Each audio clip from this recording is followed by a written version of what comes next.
everything I give. My heart's in the right place, and so is my soul, yeah. I won't take no excuses for it. I want it, love it, need it, live it. I feel like something's missing when I do not have it. I feel it in my bones, gotta find my space. These emotions on my face, taking a toll, I gotta pay it forward. I'll give it all that I can. No matter what, I won't let up. It's in my soul, it's in my blood, and I won't take no for an answer. If it don't hurt me, it makes me stronger. Yeah, no what, I won't let up. It's in my soul, it's in my blood, and I won't take it no more. I won't be there.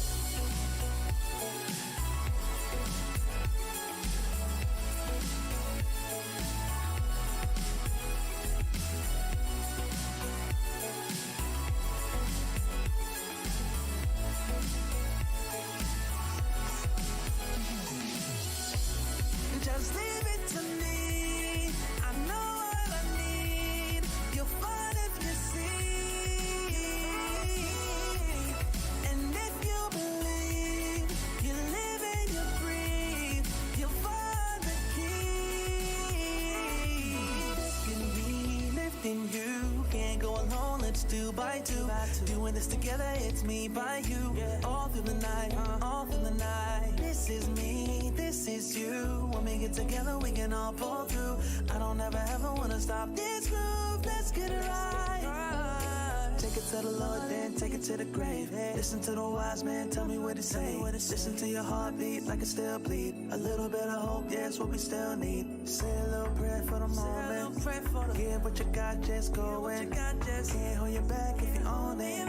Live your life like you're chosen. No matter what, I won't let up. It's in my soul, it's in my blood, and I won't take no for an answer. If it don't hurt me, it makes me stronger. You know what, I won't let up.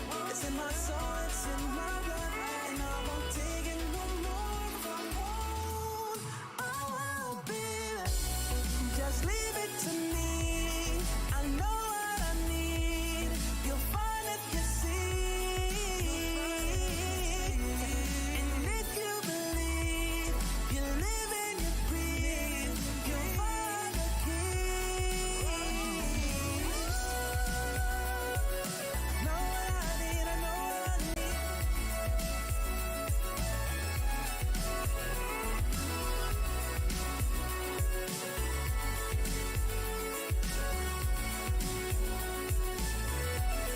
You find the keys, the key.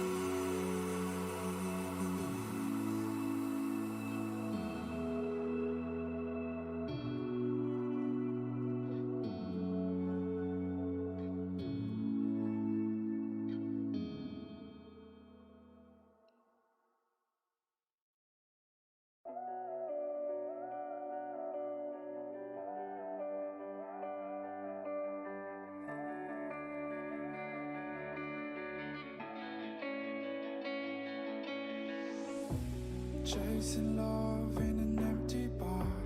Pour a drink till I make it past.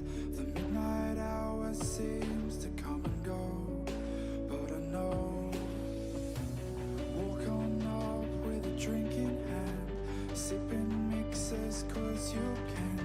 And all the lights begin to switch off. You're chasing the light, holding on to life, fading out, chasing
Well, well, well, everybody, welcome back. If it feels like we were just here, it's because we were.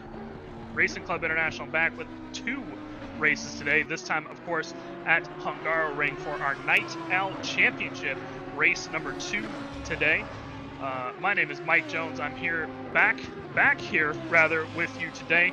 Joining me was supposed to be Jesse Lee today. However, I believe on my and Jesse's quick jaunt from Germany to Hungary, he may have gotten caught up at the airport by security, so he may shuffle in here pretty shortly. But for now, I will be bringing you all the action here, along with Jake Boswell bringing you the cameras for today, as we're currently watching these guys run through the last bit of their practice. Of course, a couple of these drivers also participated in the 3 hours of Nürburgring that we were just running.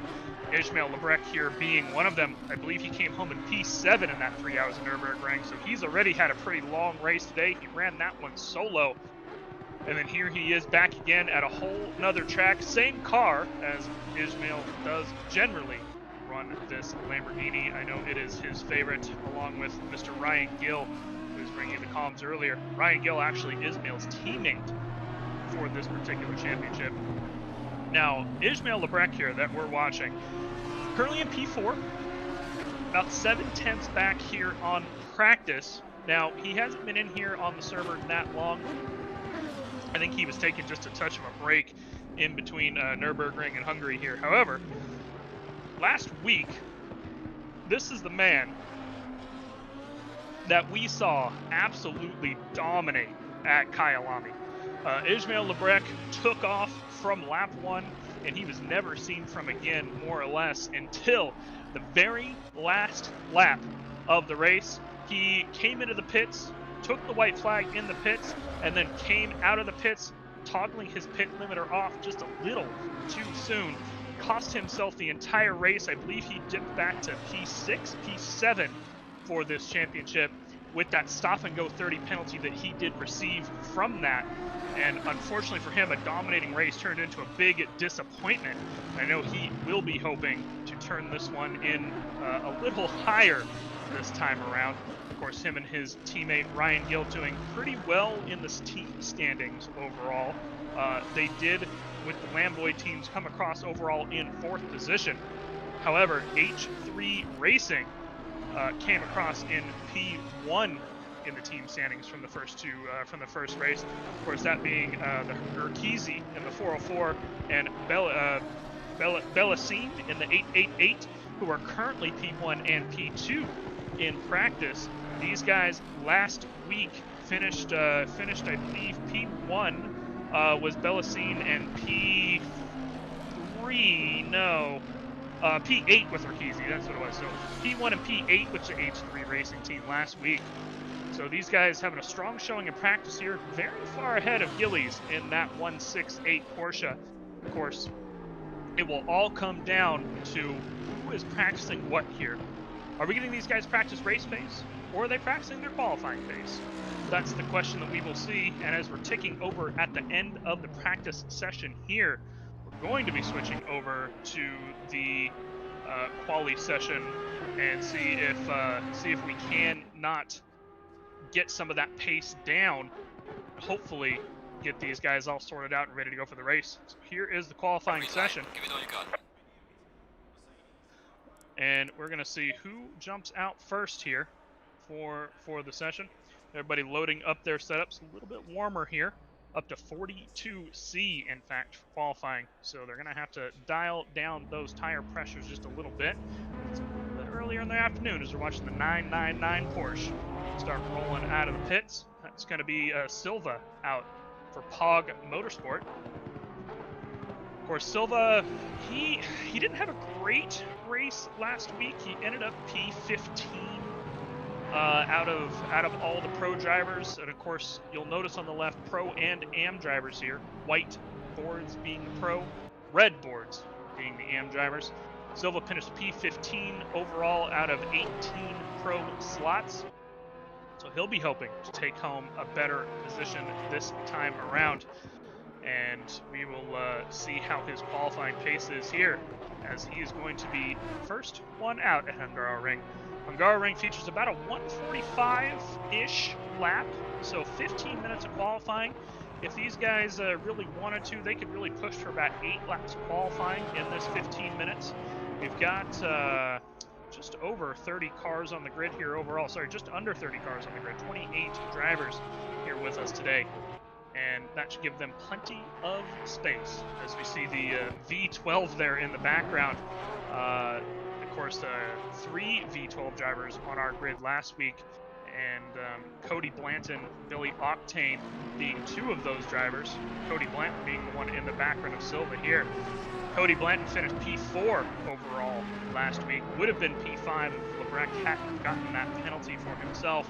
But Blanton, of course, in our first Night Out Championship that we had, was absolutely dominating that one. It was in the Ferrari for that one rather than this V12. Talked into this one, I think, by Billy Octane himself, if I'm not mistaken, our local meme lord here across the RCI Discord. And this car, though, there he is here, Billy Octane in the 33, avoiding RR Racing V12. These guys have shown some pretty good racing last week, P4 and P7 overall, so we'll see how they do today. Of course, still waiting for our first lap here of qualifying. We'll take a little listen to Billy Octane's V12 as we're winding up for qualifying here.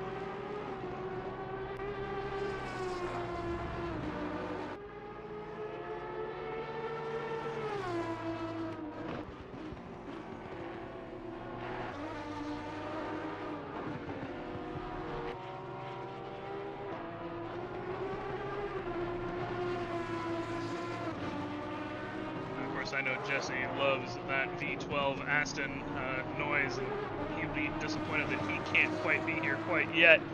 But this V12 really does make a noise. And here is our P1 winner from last week, Hamza Bellasine, in the 888H3 racing mobile.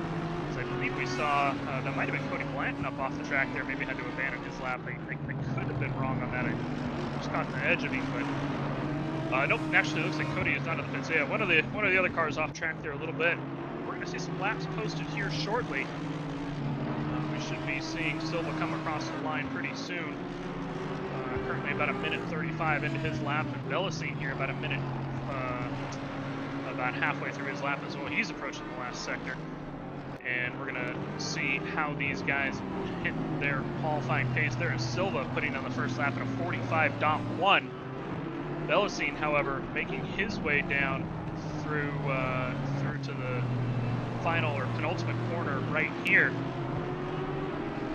And through the last corner, a couple more laps being put down. Gillies, Hopkins, both putting laps down. Not quite enough to even take over Silva quite yet.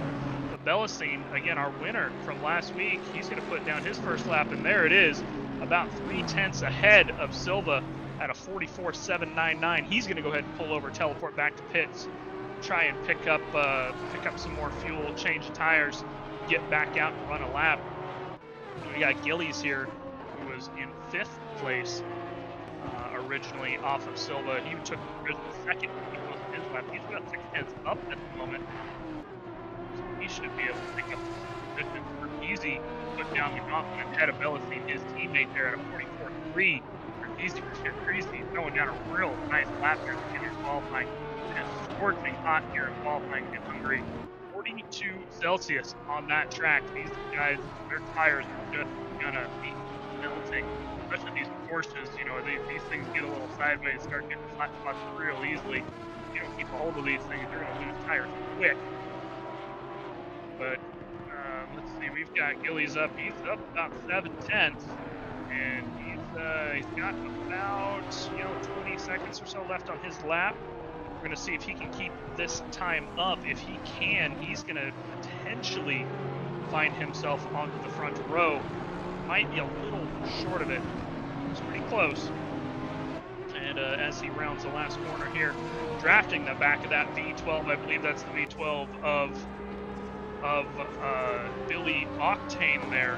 And he comes across the line. Gillies is going to go into 3rd place with a 44.394. And so that should bring us about to 3rd place. He's going to go for another lap.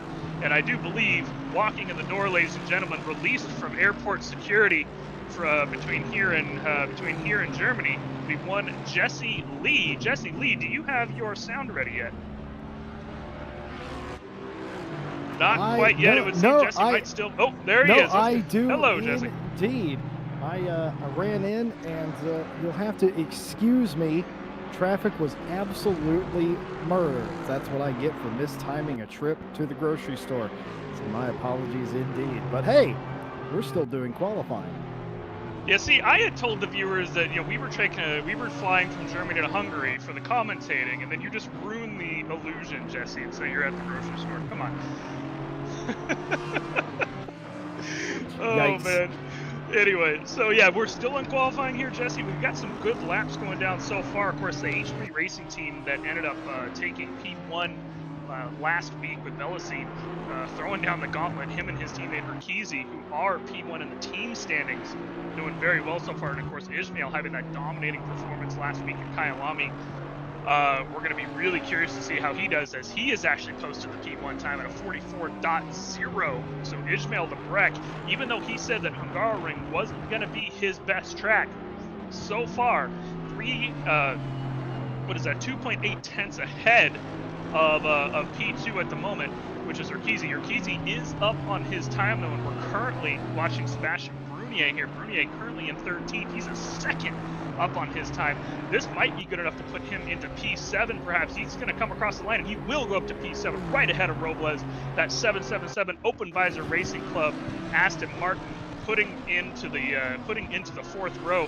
Back to Urquizy here, coming around the last corner. We're going to see if he's able to take ahead of P1 of Ismail here. A little wiggle on the edge, exit there, and he's not quite able to do it. However, 3 thousandths of a second between those two, Jesse. Yeah, and I'm going to say something completely different here. I see a lot of these guys that I saw earlier in the day in that 3-hour race, and they're back again. These are the kind of guys that love racing, okay? This is the kind of thing. They want to race all day, every day. They're going to race anyway, so they might as well be here at RCI TV. And they're getting a double dose today. Of course, Harry Conway, Lebrec, who's currently quickest in the qualifying session. Urquizy in second place. That's absolutely fantastic. Oh, and Gillies as well was also in that race earlier. But this track, this setting, completely different. 42 degrees C, I'm sure you've already talked about. That is boiling hot. That is Australian levels of hot. That cannot be doing these tires any favors today. But one thing for sure, it is not keeping them from running incredibly quick times. As Conway's about to come to the line, he does improve. He improves to 5th place. Yeah, of course, Conway, like you said, one of the gentlemen who just ran in our 3 hours of Nürburgring. In fact, running to the top 10, we have Lebrec, Urquizy, Gillies, Conway, Brock McDood, and if I'm not mistaken, I believe Carl Mathis was also in the 3 hour. I could be wrong on him. So we've got a lot of people here in the top 10 who were just in that 3 hours of Nürburgring race. Not all of them ran solo like Lebrec did.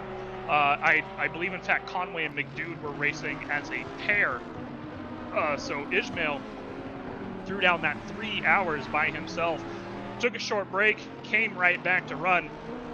Same as me and Jesse, I believe he was probably on the same plane over here to Hungary on the way over. But me and Jesse here as well, taking a short break, back with you guys as Billy Octane struggling a little bit for his qualifying pace at the moment. He did improve on that lap just a bit, but not good enough for even the top 15, 1.6 seconds back. Of course, his teammate in that V12 as well, Cody Blanton, 13th place, about a half second up the road for him. Cody Blanton in a much better position, however, Jesse, to try and grab a few more tenths, because a few more tenths is a lot of positions at this point for him. Yeah, absolutely so. I mean, a few tenths for him, that'll get him, he could be inside the top 10 if he could gain only about a 10th. That would be good enough for, about the 10th position. If he can grab 2 tenths, heck, he could go as high as about 9th or so. All these positions so very close. This is something we've come to be accustomed to, if you will, here in the Night Out Championship. Just because it's late in the evening for our European and Asian friends doesn't mean that they don't show up, and it certainly doesn't mean that they do not absolutely bring it. And that's what we're seeing right here with these qualifying times.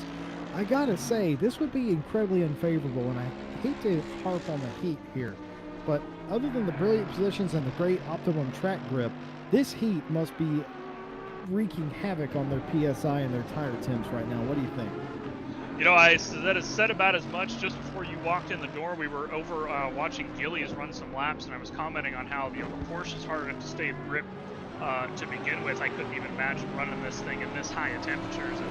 And, you know, of course, this championship is going to run qualifying at 2 p.m. in the afternoon, so, you know, it's going to be pretty much the hottest part of the day, more or less here sim time. So we're currently going to watch Brock McNude come across the line. He does not improve on his time. Very close to improving, but just not quite.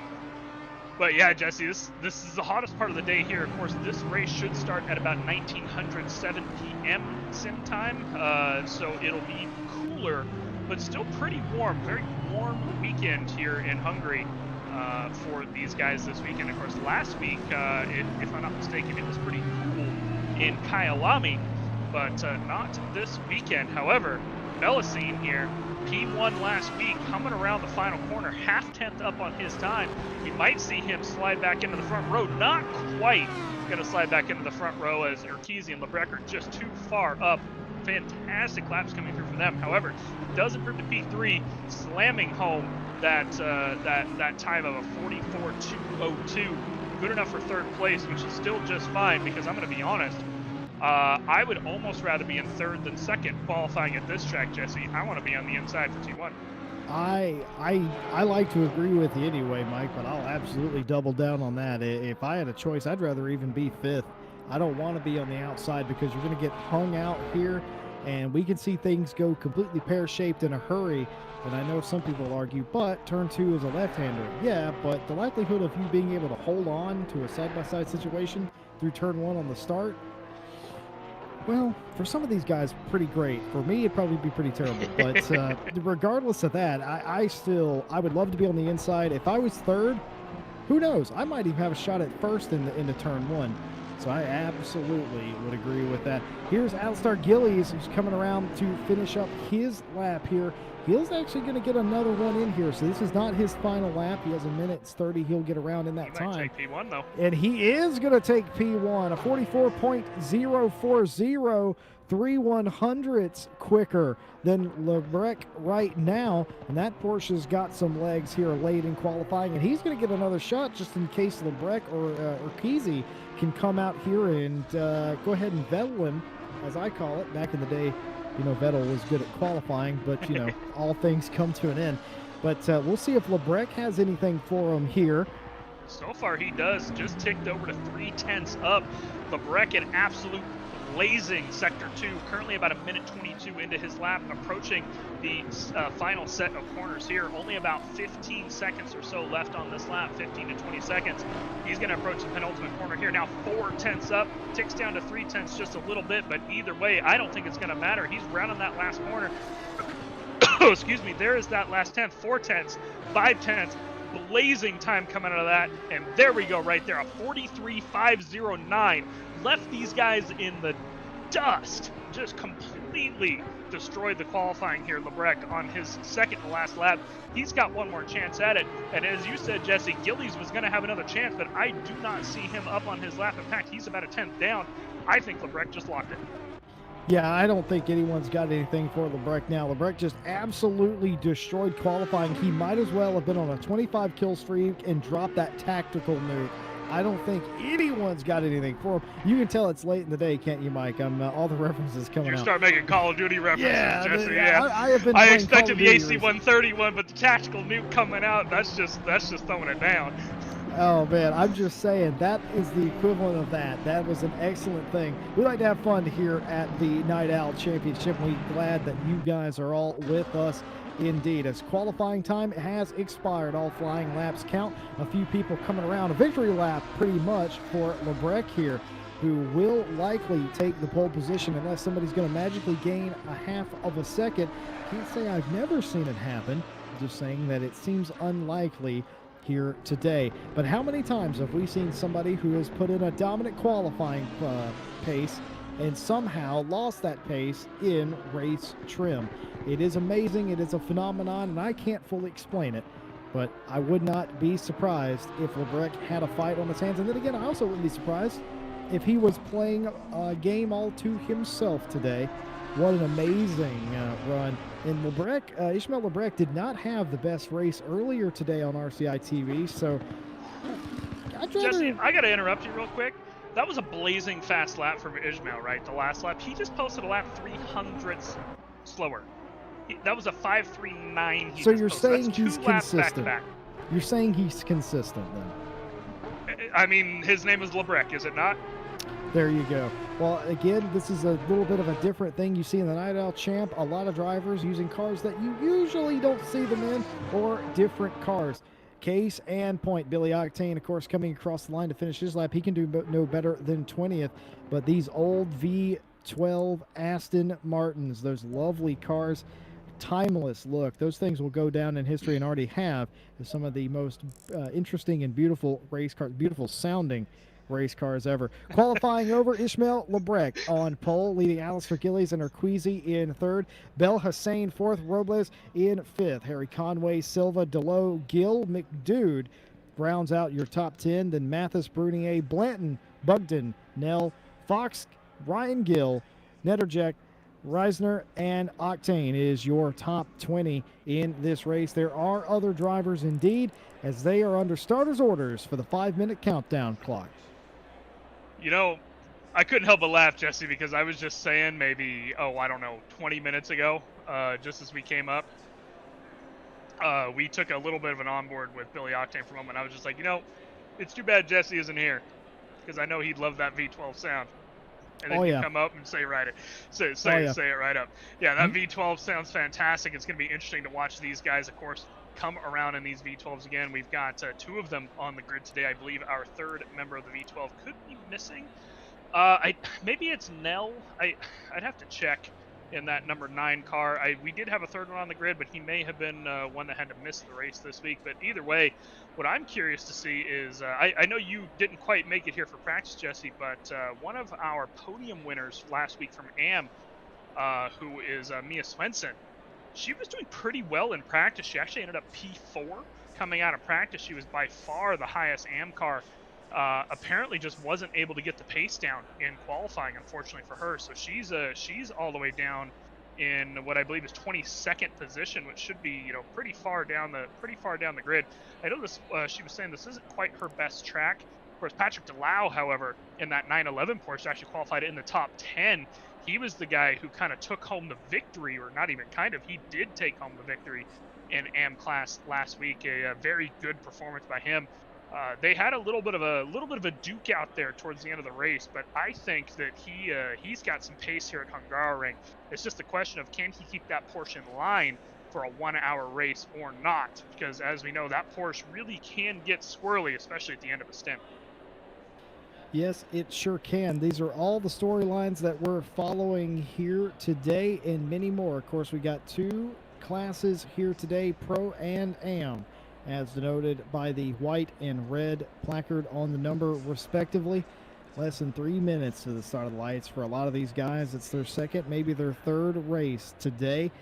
Getting long in the evening for some places in America, coming up to evening hours here in the USA, on the East Coast anyway. If you're where Mr. Mike Jones is, it's actually still the middle of the afternoon. It's still a lovely sort of day. Perhaps not quite lovely considering the fires, but otherwise it is the middle of the afternoon. It's crazy how time zones and how we can live so very far apart, but still be so close together. And I didn't mean for that to come out all mushy like that, but there you are.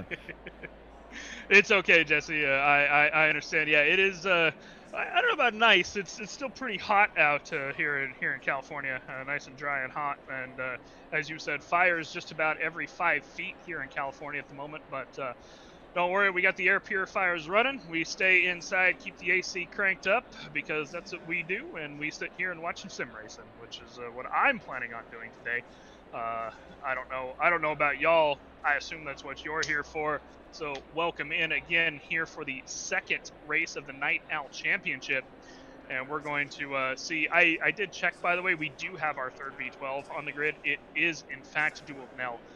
So we do have all 3 V12s on the grid here. I'm really curious to see how these guys kind of shake out, because they actually space themselves out really well in qualifying. 13th, 15th, and 19th.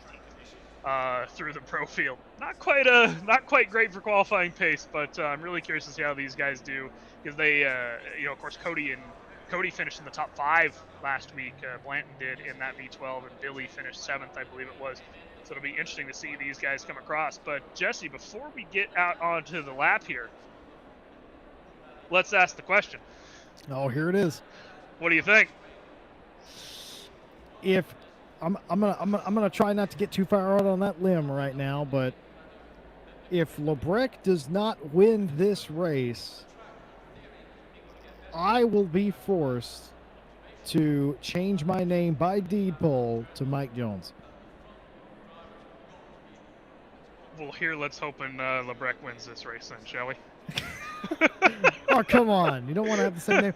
But no, in all seriousness, I don't see, if he can gap the field by a half of a second, I don't see how he loses this race today unless he makes a colossal mistake and therefore ends his race. Well, here is your grid as they will fly by you as the final seconds tick by here. Under the starters' orders, the jacks will be dropped and they will go out on their sighting lap just after 7 p.m. here in Hungary tonight. Track has cooled off to still an incredibly warm 29 degrees.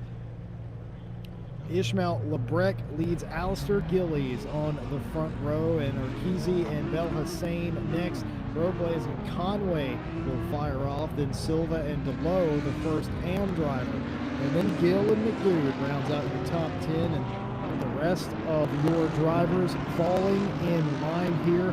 All of these guys in sharp contrast to earlier today in GT3 machinery, separated by nothing more than skill. These camera pictures, these angles provided by the ever-present lovely, our only Jedi we have here at RCI, Mr. Jake, the Bosmeister Boswell. It's lovely to be in the booth with him. He's giving me the thumbs up, and of course sharing the evening with Mike Jones, bringing these lovely pictures and commentary to you exactly like this. So, Mike Jones, you are going with Ishmael Lebrecht as well then? No, actually, I'm not. I actually think Lebrecht might be a little fatigued from 3 hours of racing earlier. I think that Belisane is well within a shot here. I think he's going to make it. I think he's going to make it a second. Now that said, the Amfield might be a little different. So the Amfield could be a little different. I still think Belisane is going to take the pro. I think Ishmael might be a little fatigued. However, do we think DeLau can make it 1-2? Because that's going to be a little iffy, right? He qualified really well, but do we think that he can keep it up for another hour? He did start falling back a little bit towards the end of Kyalami. Do we think that Reisner is within the shot? Because I think that Reisner might make up some time, or if Swenson can keep it up, again, consistent, Swenson could potentially maybe make her way up there, because she did really well at Kyalami last week. Yeah, the problem, I think Swenson had an issue at Kyalami that kept her from getting the finish that she absolutely deserved to get. I feel like that happened, though. That was about 3 or 4 races ago for me, so I can't really recall off the top of my head. But looking for greener pastures and a better finish today. But up front, the number 67 Lamborghini only has one job, and that is to get the cleanest start possible, the whole shot, if you will, down into the first turn. He's going to have to clear one of the best in the business, Alistair Gillies, to get that honor. And like Mr. Mike Jones said, if you're Urquizy, excuse me, right here, you might be in the catbird seat. You might be in the best spot on the track, because if they decide to mix it up in front of you, you might be the one that has the opportunity to take it down into turn 1. As they round the final turn, Lebrecht gets up on the right side. Here they are, 2 by 2, as far as the eye can see. Getting ready to drop the green flag. You'll see the flagman to your left as he disappears out in the distance, and the flag has been dropped incredibly late, and there they go, 2 by 2, Lebrecht and Gillies side by side in the best possible position. Gillies may have a run here as they fan out behind them. Absolutely nothing from Urquizy, and he's going to be right into turn 1. Lebrecht is going to have that whole shot, and he's going to be overtaken. Urquizy is going to have a shot now on Gillies going down into turn 2.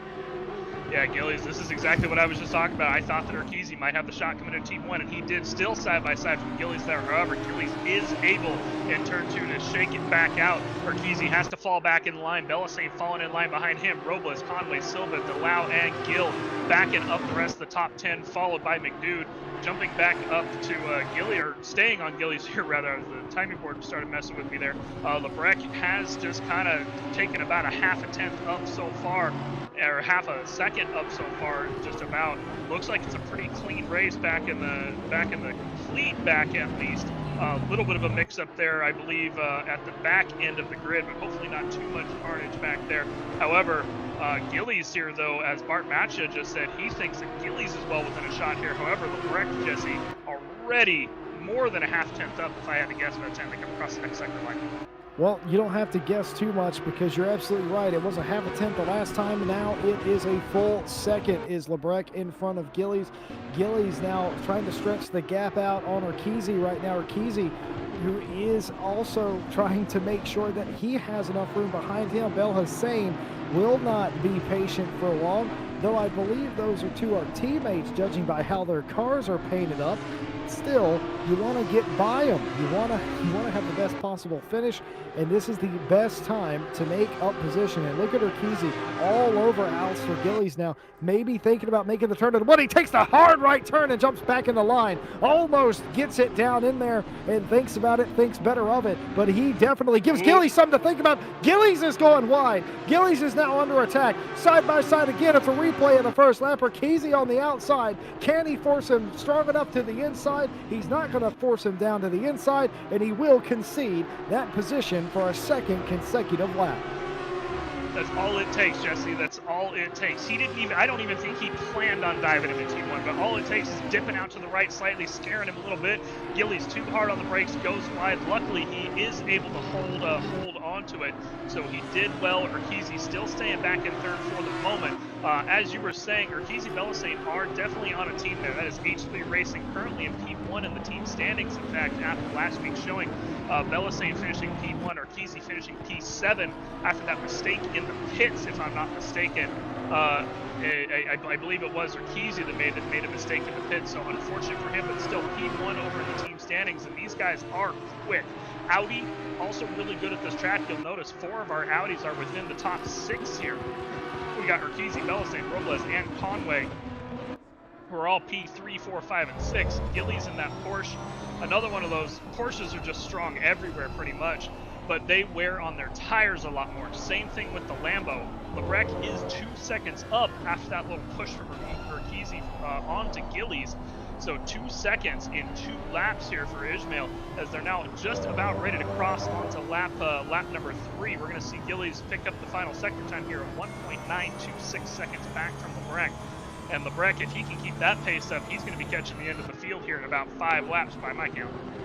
So something crazy has actually occurred here, and if these two will settle down for 1 second, as we see Belisane, who looked for a second to be in trouble from Robles and Conway. It actually looks like Robles and Conway are in the middle of a fight themselves right now, as Robles is trying to keep Conway right behind him and does. Look how aggressive Conway is cutting his car, trying to get around the other Audi R8. Can't quite do it there, then settles back in line.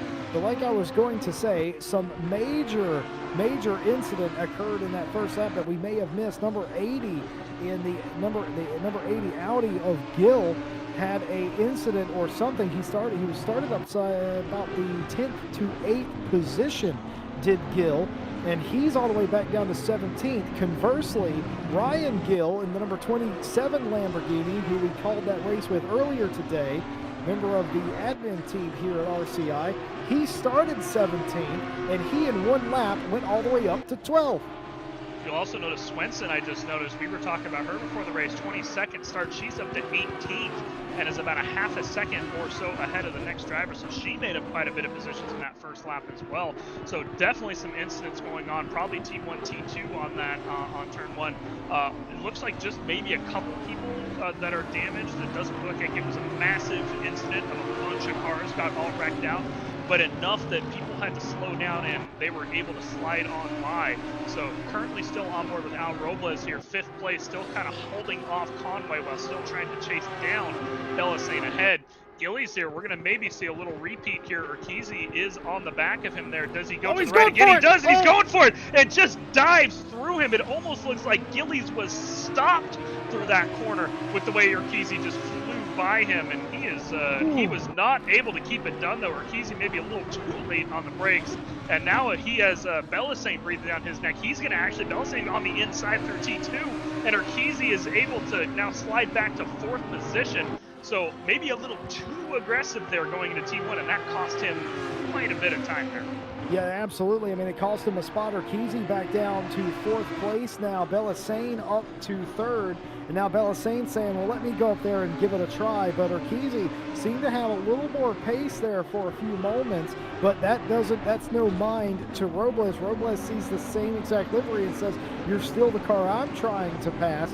And for all of you at home, I do apologize. If me and Mike Jones get a bit loud, if we jump out of our seats, which we will do, you have to understand something. We're Americans, we're loud, and we love good racing. And that was a heck of a move. That was a dive bomb slide job if I've ever seen it. And we both leapt out of our seats yelling at the microphone. So we do apologize, but that's what racing does to us sometimes. That's why we don't do races together a lot. You know, Jesse, here's the thing, actually. So 3 hours of Nürburgring earlier, I was broadcasting that one. I was nice and comfortable and seated. For this one, I actually raised my monitors up, brought the desk up. I ain't even sitting for this one. I knew it was going to be this exciting. I just stood to begin with. So that is incredibly smart. I've not done that. I am seated, ladies and gentlemen, but I can guarantee you my chair ended up halfway across the room the other direction when I saw that move. I leapt out of my seat. DeLoe is in 8th place. He is the leading AM class driver, and by some margin. You have to go all the way down to Yilmaz in 15th place to find his next in-class rival.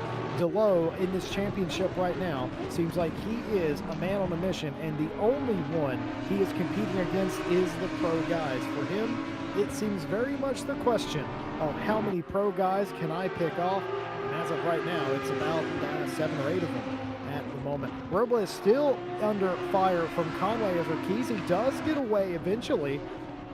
He is currently putting the pressure on Belisane, his teammate. Meanwhile, all of this infighting has let Gillies get away. And speaking of getting away, the Breck has a 3.5-second lead on the field. This start has been anything but boring.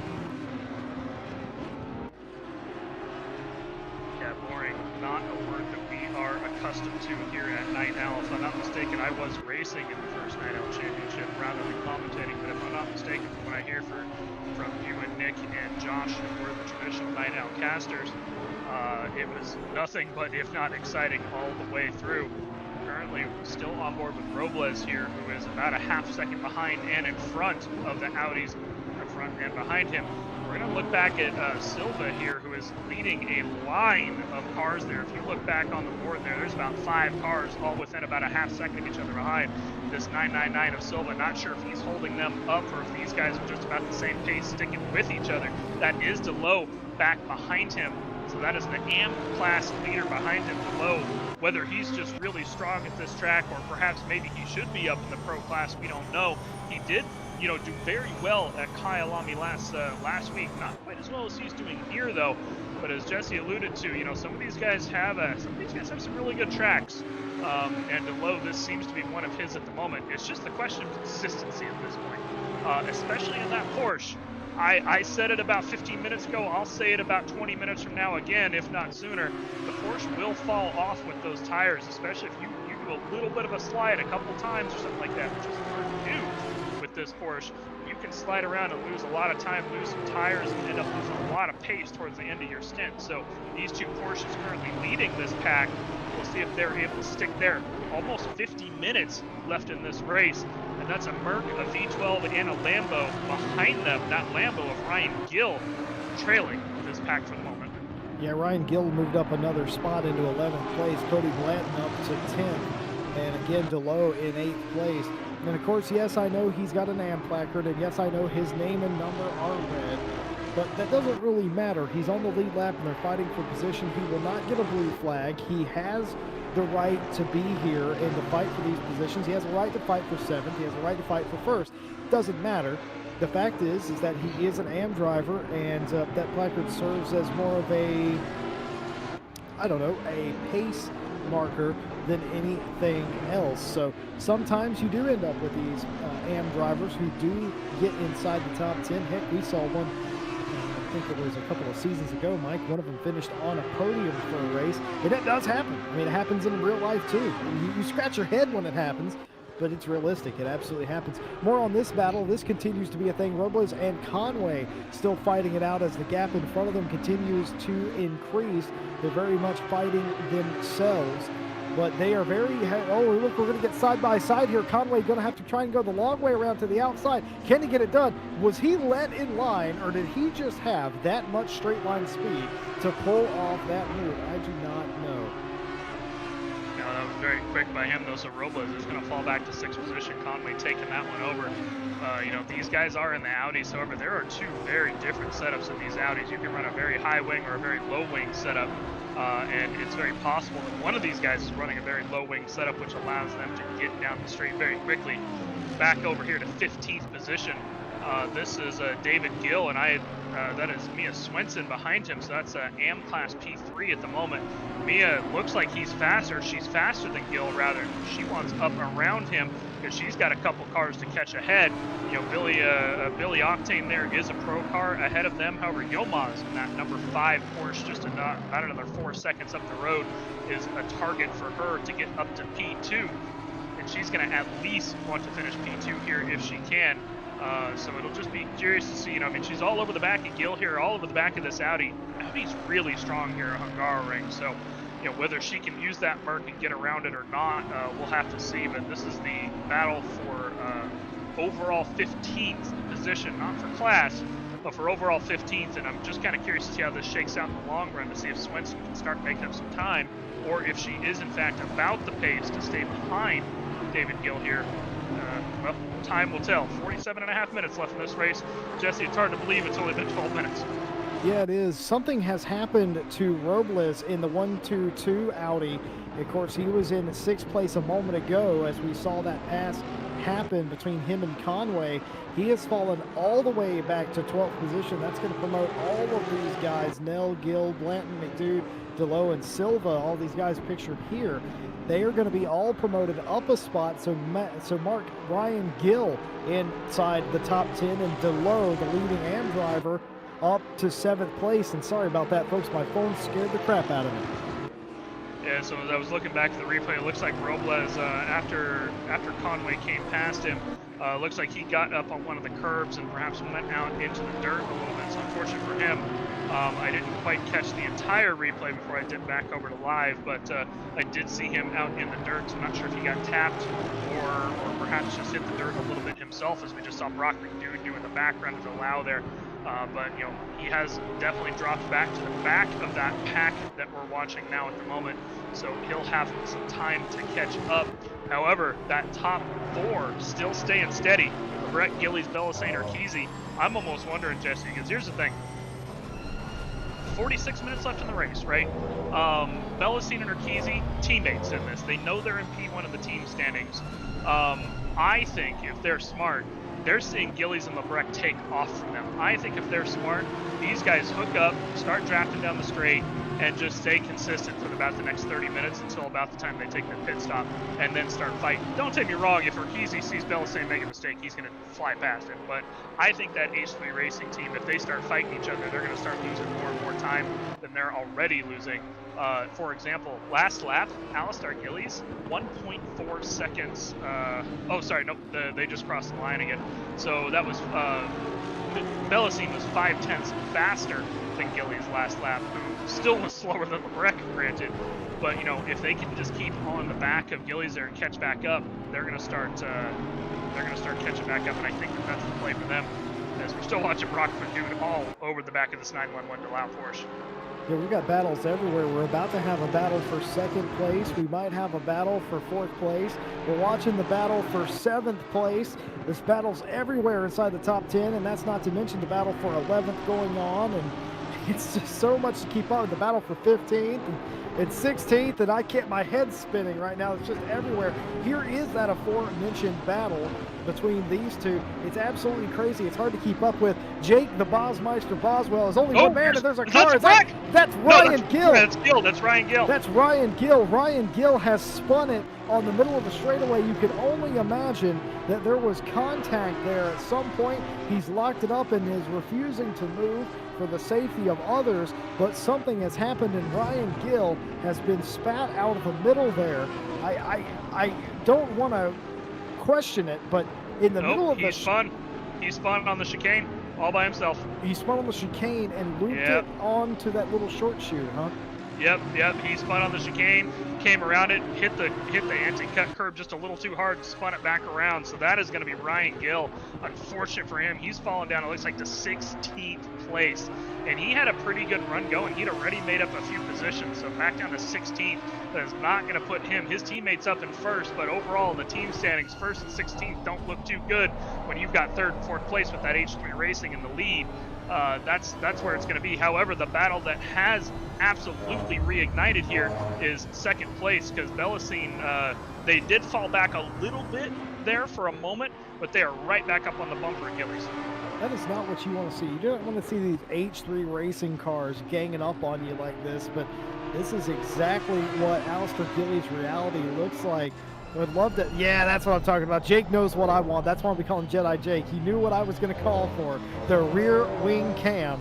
This is sort of what he sees out of the rearview mirror, does Alistair Gillies, and that is not great. Those are two incredibly similarly painted and badged cars, and they are all over you for 2nd place. And Alistair is not going to give this up, but they're not going to give up their pursuit either, as Bel Hussein is all over the back of Alistair Gillies right now.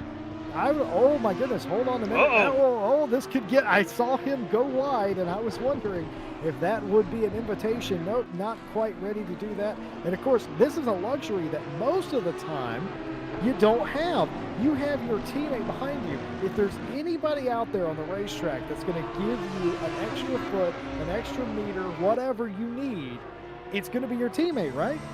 Yeah, and here it is, though. Here's the thing. There's Gillies. This is the back splitter cam. So we saw Arkeezy dive to the right a couple times here. There goes Bellasine over to the right. Will he be able to make the move this time? He is on the inside going down T1. And oh, look at Arkeezy going down the inside as well. Bellasine pushes Gillies just wide enough to get his teammate through as well. Teammate on the inside now. Arkeezy, however, does not quite make it past by the end of T1. He's going to have to slot back to the outside for T2. That's not going to be able to get across now. However, Bellasine gets it done where Arkeezy couldn't. Arkeezy tried 2-3 laps in a row about 10 minutes ago. His teammate Bellasine finally makes the move, the same move that Arkeezy tried multiple times, and that is Bellasine up to P2. The question being, can he now keep ahead of him and maybe close some of that distance to Lebrec that is currently up to 7.2 seconds?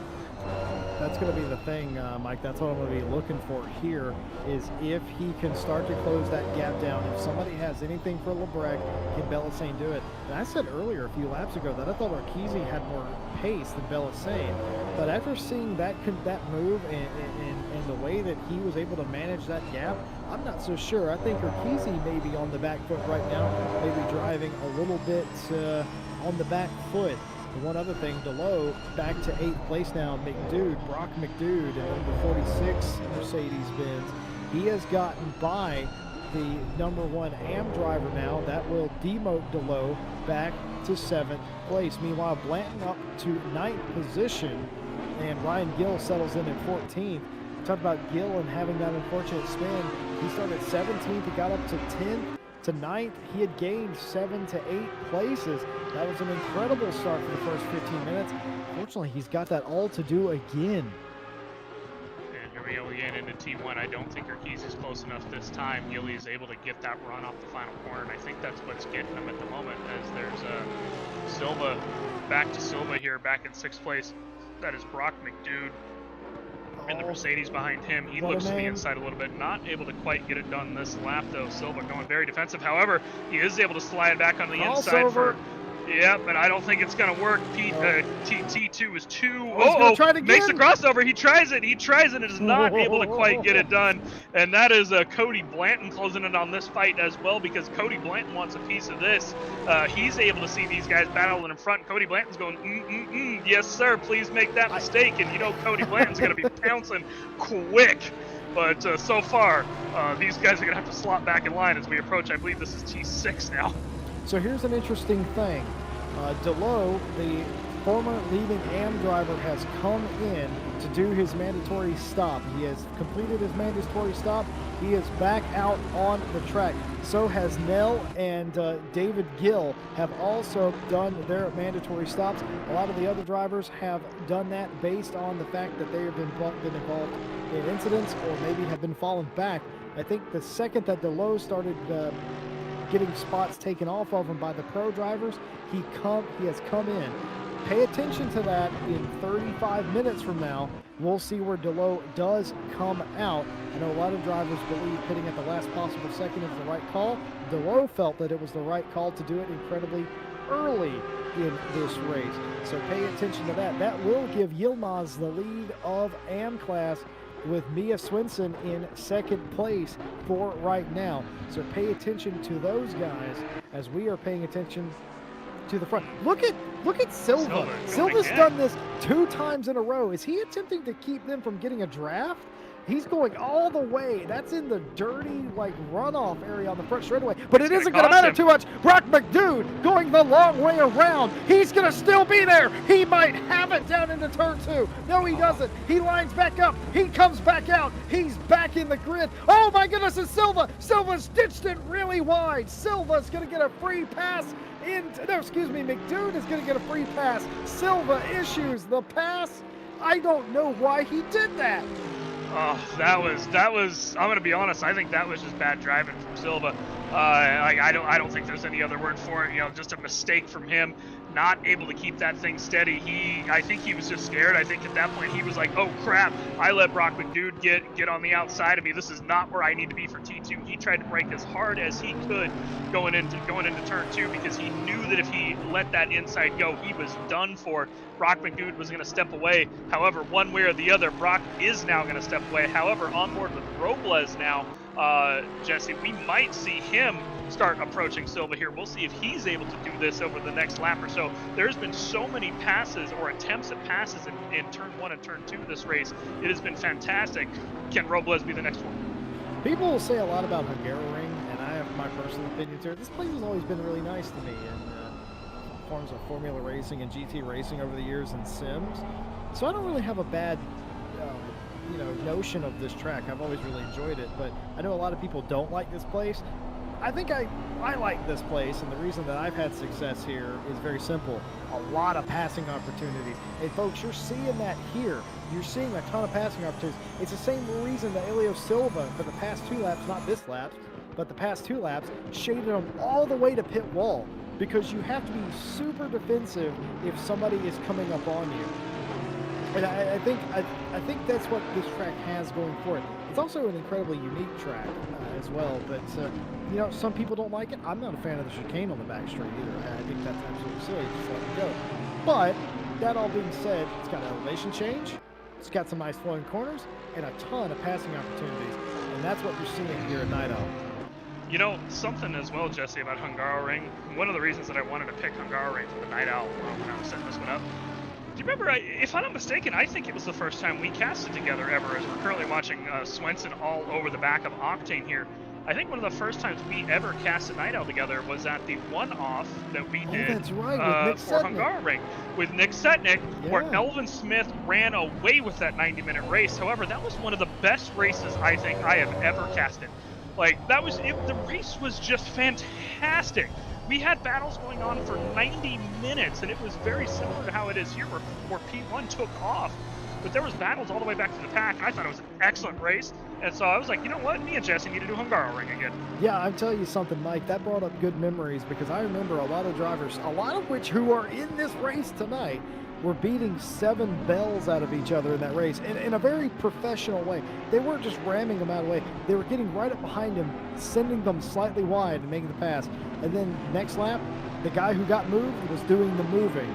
And you know, some people would say that's rough and that's not racing, but to me it was incredibly fun to watch because look at this. Silva doing his best job to go all the way to the inside wall. He'll have the inside track. Robles trying to get the pass done. Brock McDude up front in front of them, and he's going to try the crossover move. How many times have we seen this? Robles with the crossover. He'll have the inside. He'll be forced to the outside. It's going to be a drag race. Not quite clear yet. He's going to pull wide with him. Robles trying everything he can to stay beside him. Can't quite do it. Silva still maintains that 7th position.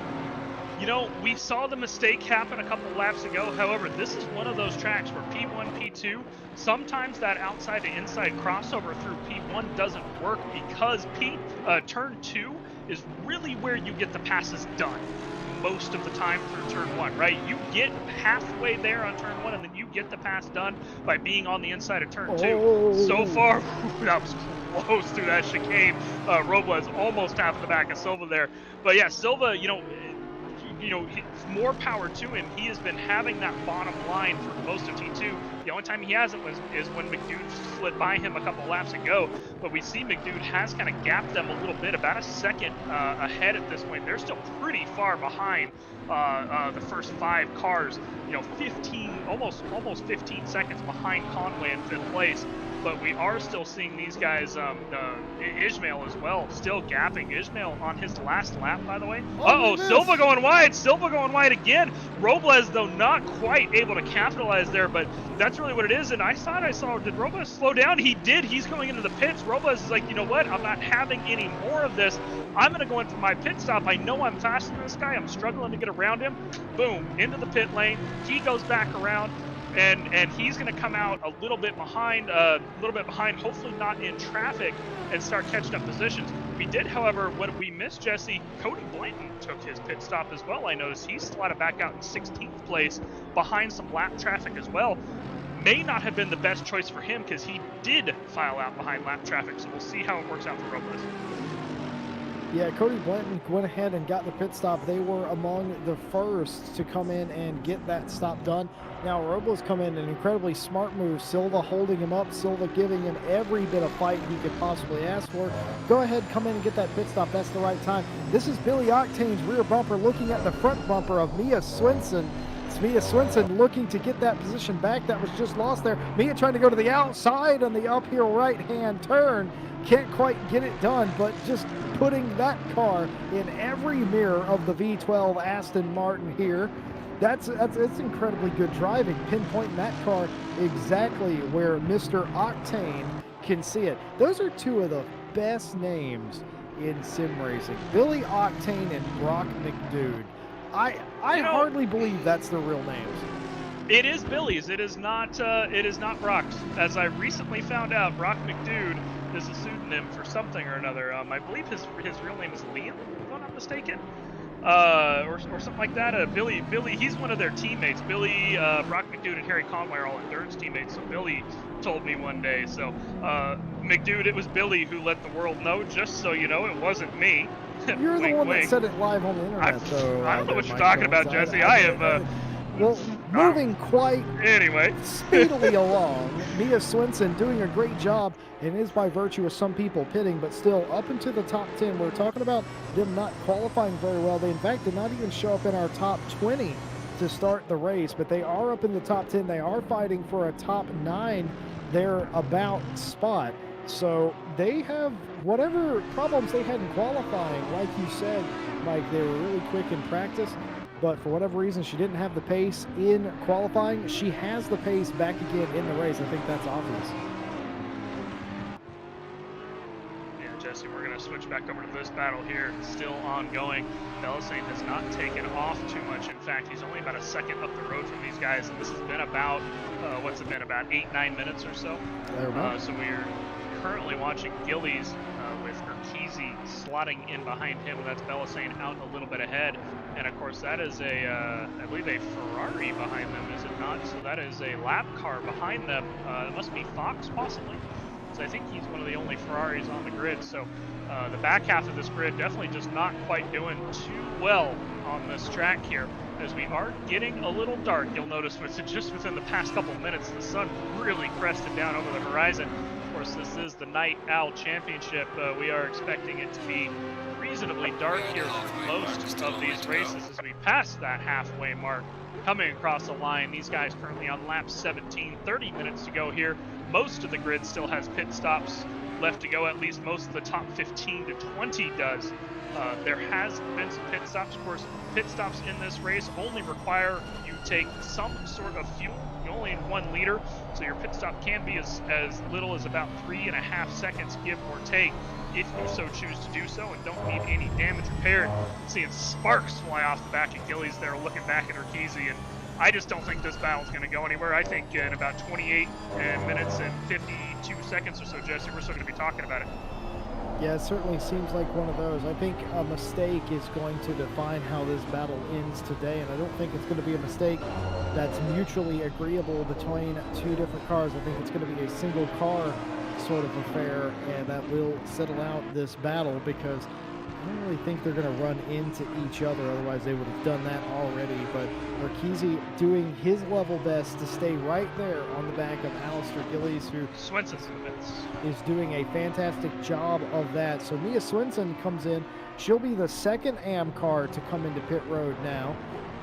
Now it'll be very important to note where Mr. DeLoe comes out, I suspect quite a bit in front of Mia Swinson, but we'll make sure, we'll check up on that when it happens. But Urquizy, again, not doing anything too crazy. He made that incredible lunge down into turn 1, but after that has absolutely just settled in.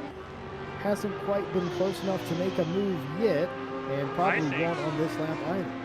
I think Swinson might be taking tires. She's still in the pits.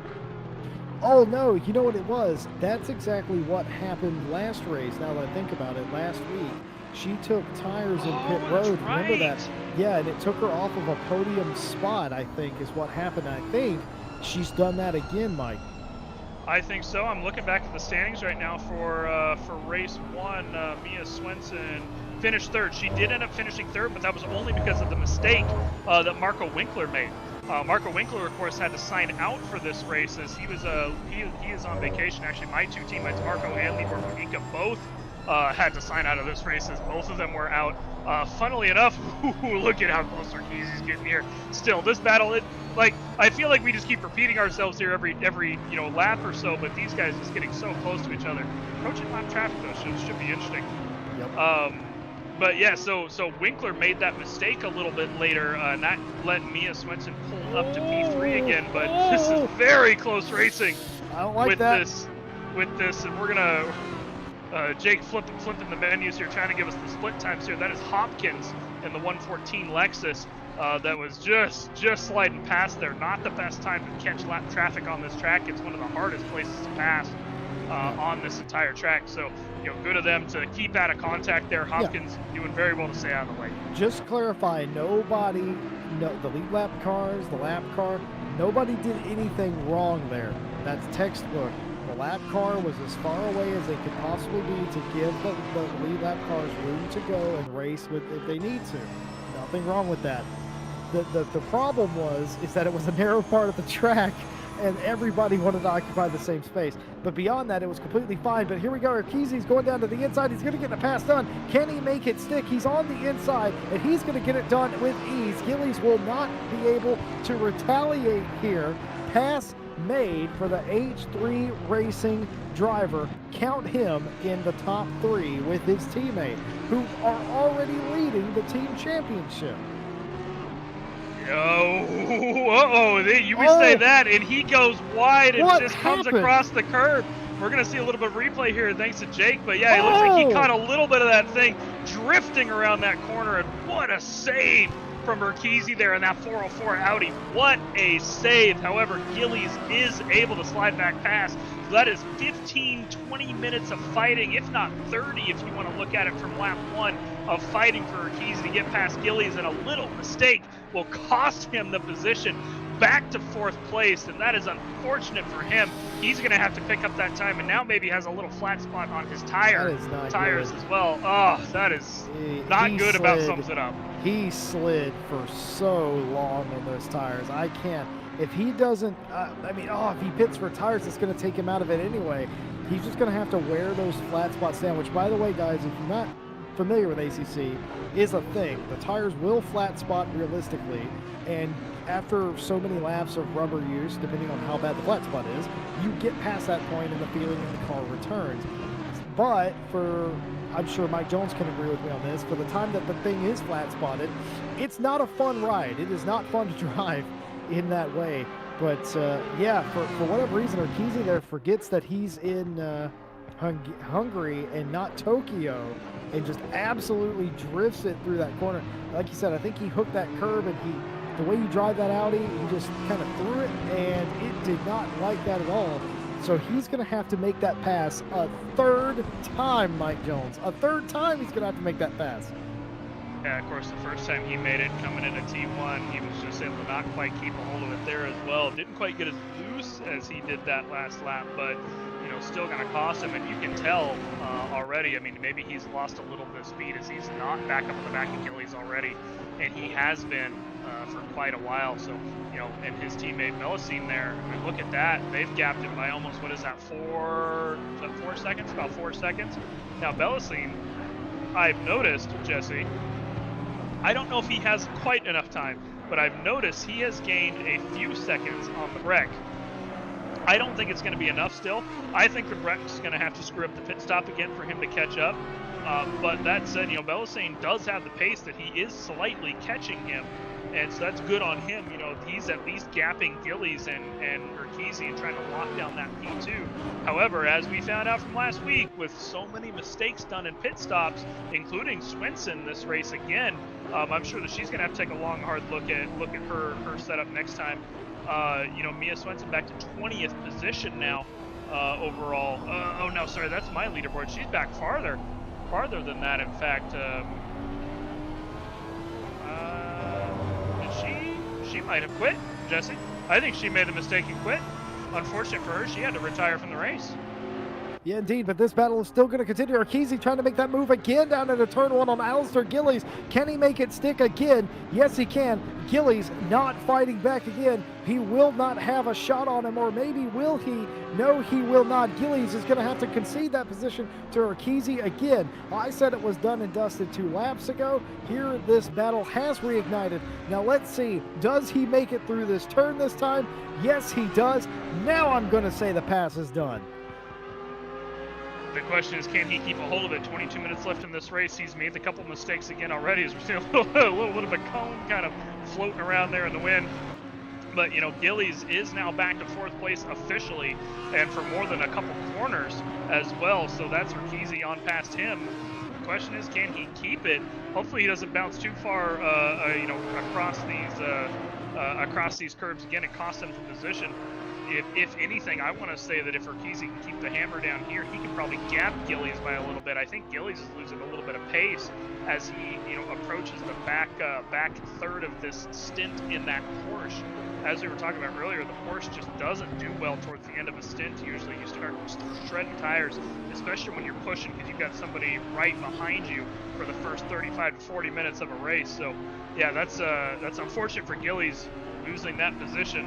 But if he can keep it consistent and Urquizy makes another mistake, he's going to make it back up. However, if Gillies starts making a mistake, Mr. Harry Conway here for the vacuum cleaner boys is catching him pretty close.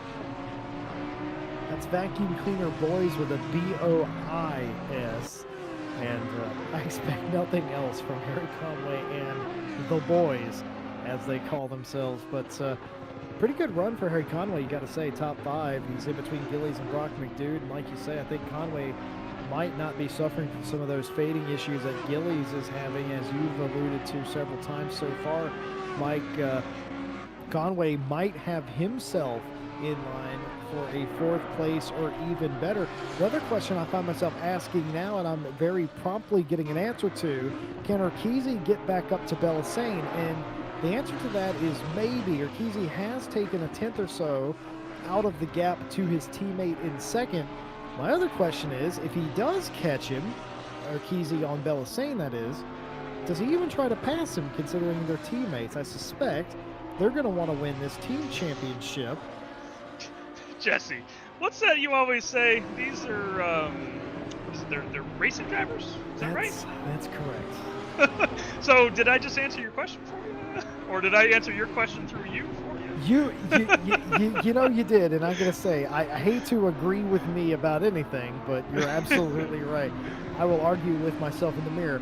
And in sharp contrast to the vacuum cleaner boys, we have the Lamb Boys, spelled B-O-Y-S. Don't know why they didn't go with an I, but they certainly didn't. But Ishmael Lebrec, he is your leader. If you haven't seen him all day today, it's because he's been keeping his nose clean and he's been out of trouble. 13.5 seconds to the good entering lap 23, or excuse me, entering lap 24, I should say. He's actually nearly 14 seconds to the good on Belisane, who's pictured here in 2nd place. Got by Alistair Gillies and his teammate Urquizy earlier, and has been on an island by himself. Urquizy here, who we saw just a lap ago make that pass down into the very same turn 1 you're seeing, getting that 3rd place, who's currently pacing his teammate now. He's not gaining on him anymore. But that all considered, Alistair Gillies here in 4th position. Harry Conway, your top 5, then of course, Harry Conway's had a quiet race, quiet but productive one, it should be said, up in the top 5. And that's how I suspect he would like it. Quiet and productive, not loud and bad as the alternative. Brock McDude in 6th place, just gaining positions as well. He started somewhere, I think, at the end of the top 10, maybe even out of it, but has gained positions up to 6th place. Meanwhile, Silva behind him has found himself fighting every single person in this race. I feel like Silva's had a one-on-one fight with everybody in the race. I know that's not true, but to him, it certainly feels like it's the truth. Then you have 8th place Yilmaz, who is the highest AM car, who hasn't pitted yet. Yilmaz, who was running 2nd in AM prior to pit stops beginning. He is the de facto leader in AM right now. Also been really quiet, just sort of running his race, managing his pace, hanging out inside the top 10. 9th place, another guy we haven't even mentioned yet, who was one of the few cars that were outside the top 10, top 15 area, who I didn't see make any progress at the start of this race, but has indeed made progress now. This is RCI's own Sebastian Brunier in that 777. That's the V8 Aston Martin. He's made quiet and steady progress, stayed out of all of the dramas today. Then in 10th place, Billy Octane, who's not quite had the race he probably would like to have, but then again, he is in the older V12 Aston Martin. With that all being said, he's out here having fun. It's hard to have him not have a fun time no matter what he's in. He's just that kind of guy. He's very Jardier-like in that respect. And of course, Bugden, I should say, Blanton, Robles, Fox, Gill, Delo, Nell, Netterjack, Mathis. Has Ryan Gill retired from this race? So actually, I have some updates on the drama that has kind of went on in the past 10 minutes, and Ryan Gill is one of them. Ryan Gill lost force feedback in his wheel shortly a bit ago here. He was not quite able to stay on the track after that, had to retire from the race. I also found out what happened to Mia Swenson. Apparently, she finally tagged the back of Billy Octane as they were coming into one of the corners. She has stated she's not quite sure if it was something that she overbroke or if he broke a little bit early, perhaps into one of the corners. Something she's going to look back at. But she spun out into the wall, had about 30 seconds of damage, decided that she was just going to retire the car after that. So disappointed because obviously she was in P3. But yeah, Ryan Gill and Swenson both retire from this race after both having pretty good finishes last week. Swenson in 3rd, Ryan Gill coming across in 9th, and that should potentially cost the Lamboys in him and LeBrec, Gill and LeBrec. Don't call them that. Don't. I named the vacuum cleaner boys, to be fair. that was me. Mike Jones, that we're gonna have a long talk after this, but I hate that for Ryan Gill, because he said at Bathurst that he thought that was going to be one of his best tracks, and he had a heck of a day, and it was sort of redemption from a race that he didn't do so well at Bathurst recently in our RCI, and he said that he expected to struggle here. The fact that he gained 7 places in the first 10 or 15 minutes and he was up there, that is a darn shame, because I wanted nothing more than to him be wrong about his own ability. He undersells, if anything Ryan Gill does, he undersells his driving ability. If he can hang out, I always felt like he could hang out in the top 10 in a rough crowd, and he was very much proving me right for the first, the first hour and a half thereabout of competition here at Night Owl. But unfortunate, he'll move on, and so will Mia Swenson as well. That's just, stuff happens. Racing is unpredictable, and like they say, if we knew the outcome before the race started, we wouldn't need to run the race at all. So that is indeed why we run the races. Yeah, Swenson, however, her teammate of Sam Bludgeon and the Miku Mercs he is in P2. So representing the Miku Mercs there on the podium still potentially. Of course, in the team standings, they did not as well. They kind of had the opposite last week, where Mia finished in the top end and Bludgeon finished in the low end. They ended up in 4th overall. However, we are going to see Gillies here under attack again. This is Conway on the inside, starting in the straight. He's not even going to have to make the dive for it. This is Conway. We're going to see how this shakes out coming into T1 here. Looking at Conway here, and I think Gillies is just going to have to cede this one. He realizes that Conway's just got it done. He might not even be able to make the cutback, and that is just easy pass from Conway. What a run coming out of that final corner, and on lap 26 here, still making moves. Conway now up into 4th place as well. That's good. It's a good job from Conway there. I mean, that was just a nice, clean pass. Gillies, of course, incredibly respectful driver. I mean, we know that about him, and Conway the very same, and very pedestrian pass there, I would say. Nothing crazy, just got up beside him on the straightaway, made the pass, keep it moving. Gillies doesn't want him to, get around him and start having to make a crazy move, and, Gillies is that kind of guy. You're there, you got me, fair's fair, that sort of thing. And of course, I think when you drive like Gillies does, you sort of command that respect back, and you see a lot of drivers who do drive Gillies incredibly respectfully, knowing how he drives them. So, a lot of these drivers, they're used to each other, right? They have rapport and that sort of deal. And, you always want to be driven how you drive others. Don Fox here, 19th position. Don't really see much of the latter half of the field, but we're seeing it here indeed. This is Fox and Hopkins right behind him. These are a couple of the AM cars. This is for 5th in AM. And Fox has the position. Hopkins wants the position. And I think Hopkins has a little bit more pace than Fox does at this time. I wonder if the Ferrari is fading a little bit here at the end of this race. That would surprise me, because usually it's the Lexus that starts fading. The Ferrari really good on tires, really good on fuel management as well. Of course, the race that we were referencing earlier, the first Hungaroring race that me and Jesse did here in the Night Owl slot, that 90-minute race, Elvin Smith ran away with that one in the Ferrari. Did, I believe it was like 86 minutes on fuel and tires, came in for a splash and dash and finished the race as far ahead as LeBrec is right now from Belisane. And as someone who often drives the Ferrari, I know how well it is on tires. Unless you do that right there, which is get a little sideways, that'll get you a little flat spot. Luckily, that wasn't too bad of a slide, but if that's what Fox has been doing throughout the race, that would be causing it right there.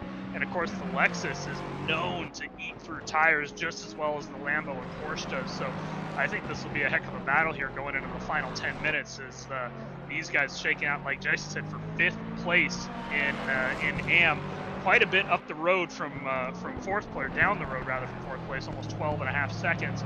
But I don't think these guys are gonna let up. They're gonna want 5th place, as it don't matter what position it is.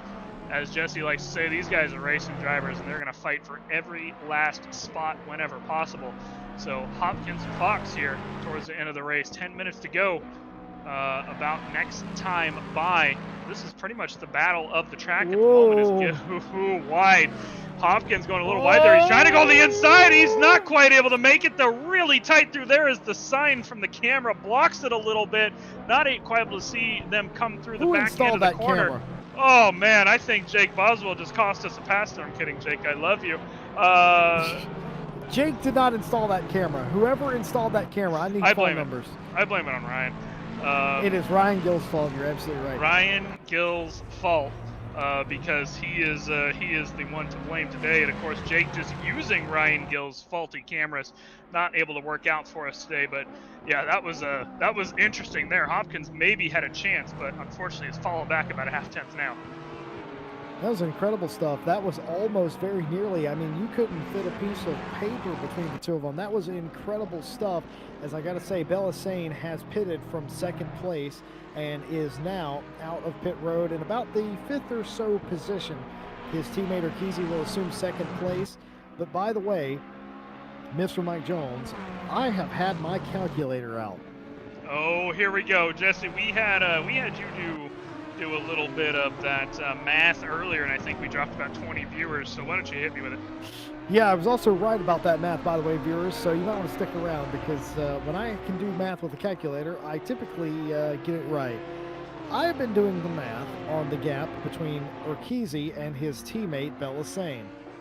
By my deduction, I suspect that Urquizy should catch his teammate Bellassane near the last lap of the race.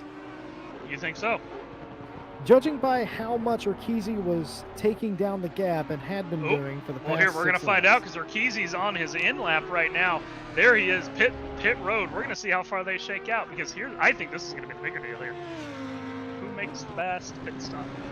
That's true. You may be wondering if they're all doing the same pit stop, how can you do a fast pit stop? Well, it's actually quite simple. It's your delta in and out. You can. It's as hard as you can drive up to the line before hitting the brakes. It's as hard as you can accelerate down the lane after the pit stop. All of these things, folks, factor in. It's not just the pit delta itself. It's the time up into the line and right after the line. That's incredibly important. And also your out lap as well. As here's Urquizy coming out pit road. He has that first pit stall, so he won't have to be on the limiter for long. He's going to be off the limiter here and back out into the race. Now, is that his teammate up in front of him there a bit? I don't know. He's pretty far ahead at this point. See, Bellassane is currently exiting the corner. So he's about, there he is, right there. If you kind of look ahead of him a little bit, if we were catching the other end of the camera, you can see him. So he's about, what is that? I'm going to estimate 6 seconds back. Oh, okay. Not even that. Not even that. Look at that. He's about 4 seconds back. Okay, so go ahead and scratch everything I said because Urquizy was less than 2.5 seconds back before the pit stop. So Urquizy has lost time in pit road. He's doubled the gap essentially that he had previously. So that is not good, and that will probably spell disaster for Urquizy. He'll probably have to settle for third here today unless he really stomps out the lap times. I don't think at his current pace or his previous pace that he will have what it takes to get around Bellassane for second place. Meanwhile, up front, Lebrec absolutely dominating this race. 27 seconds out on Alistair Gillies. Of course, they haven't pitted. The whole top four haven't. Lebrec, Conway, Gillies, and McDude. There's also others such as Silva, Yilmaz, Brunier, Octane, and Bugden. They have also not pitted. I think the rest of the field have done.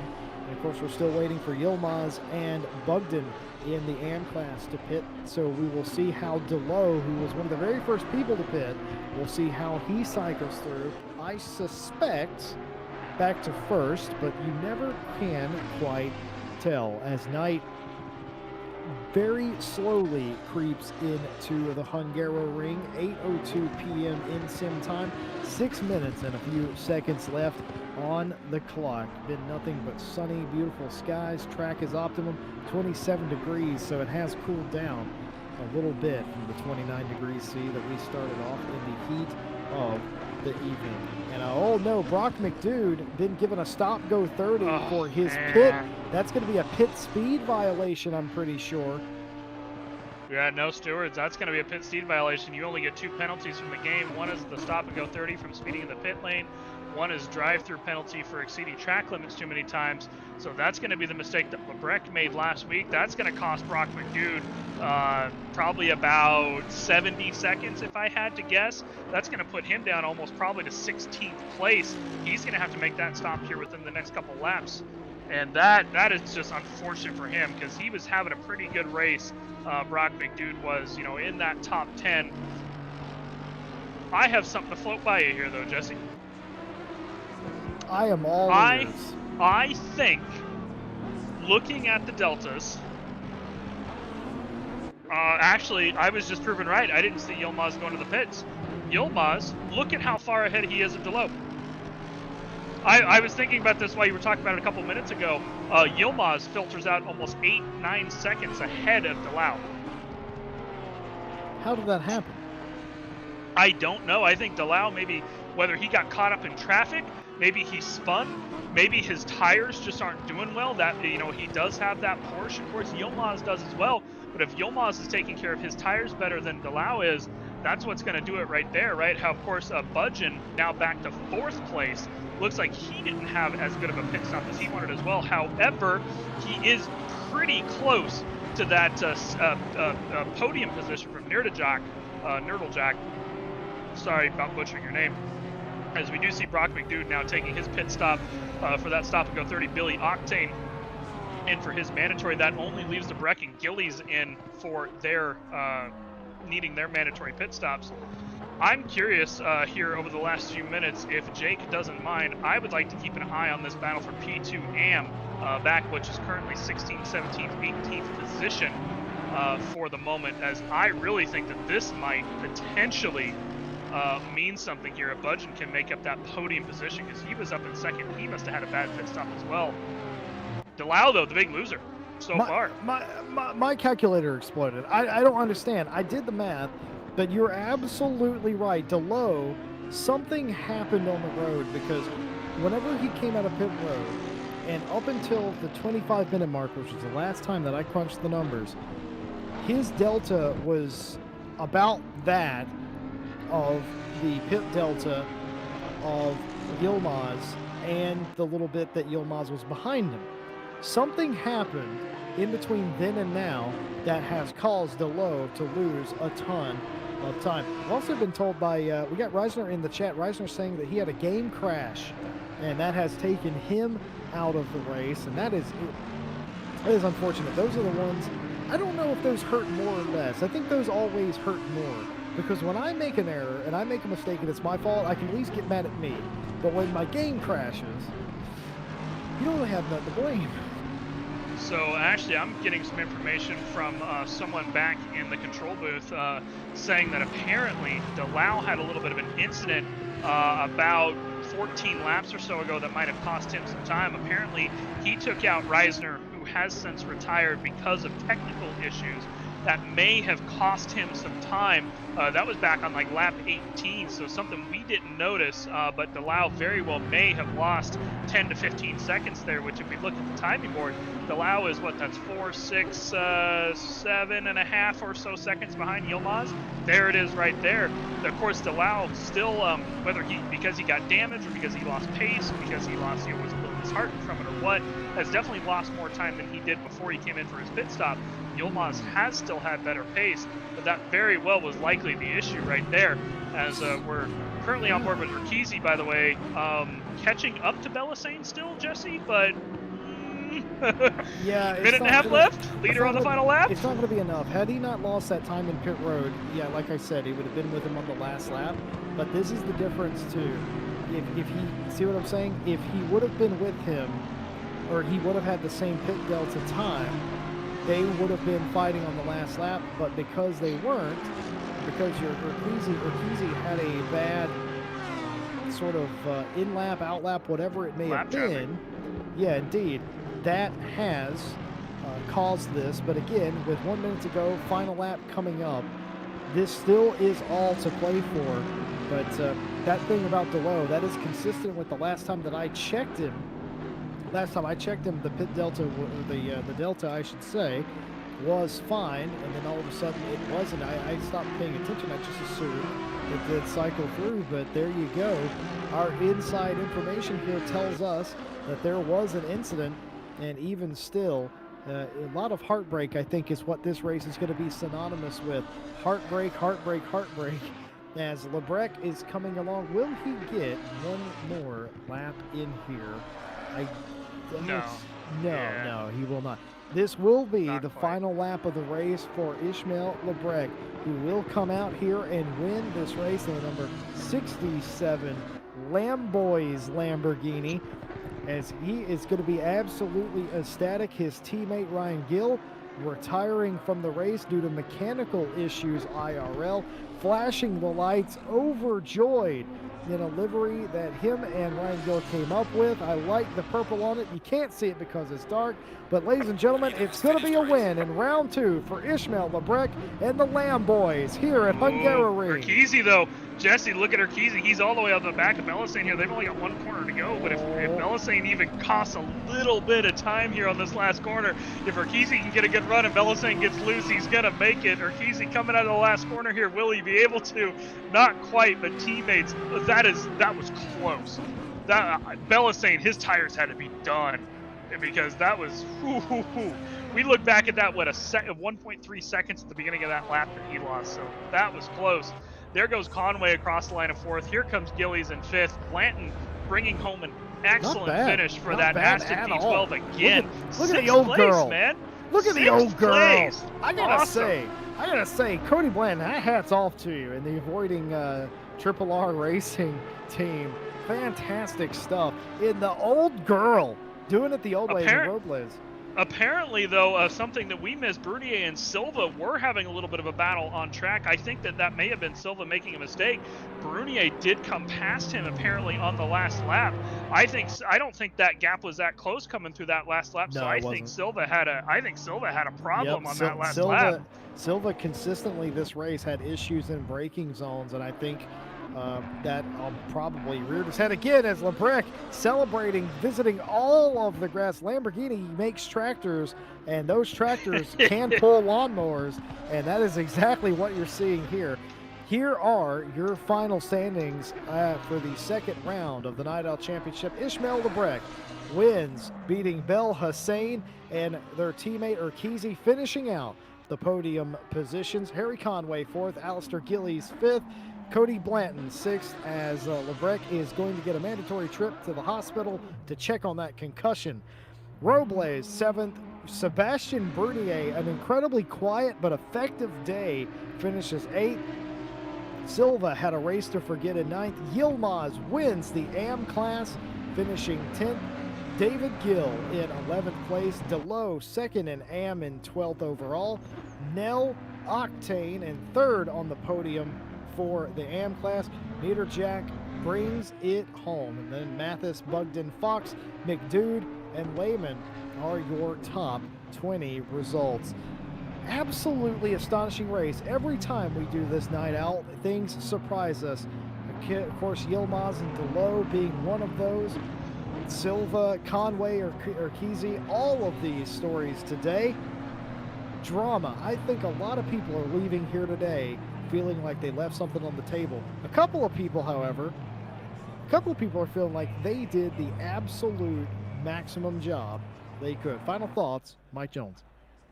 Yeah, I mean, I think you about summed it up, Jesse. This was a lot of drama today, a lot of good racing today as well. Not a whole ton of like big incidents or anything, besides that lap 1 thing that happened between a few of the cars, obviously, that we didn't catch on stream. But you know, overall, nothing too big and everything. I think this was a very excellent race. Another dominating performance by by Mr. Lebrec.